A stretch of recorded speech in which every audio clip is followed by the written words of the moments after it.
आप सुन रहे हैं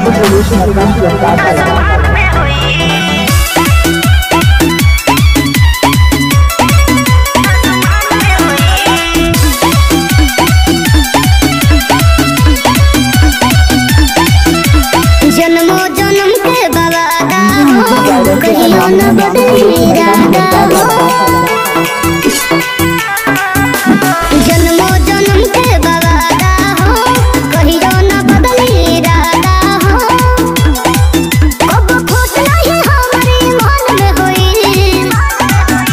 आजादी न मिलन ई जहान में होई, अब भी मिलन आसमान में होई।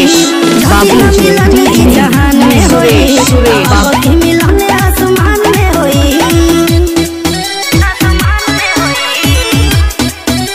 DJ Suresh Babu DJ Suresh Babu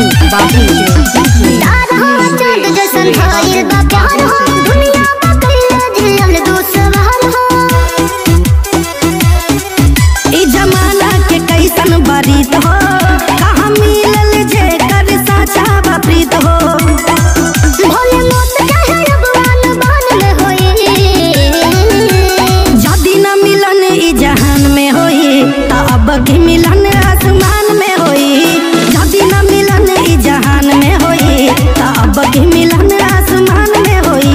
DJ mixer Suresh DJ mixer Suresh DJ mixer Suresh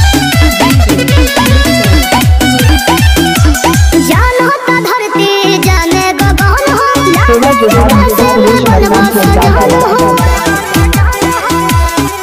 नाही पाइब त दिलवा ई रोई, सिवा तो हर चांद के बाना ही कोई।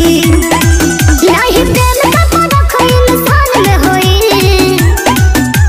जदी न मिलन ई जहान में होई, त अब की मिलन आसमान में होई। जदी न मिलन ई जहान में होई, त अब की मिलन आसमान में होई। आप सुन रहे हैं सुरेश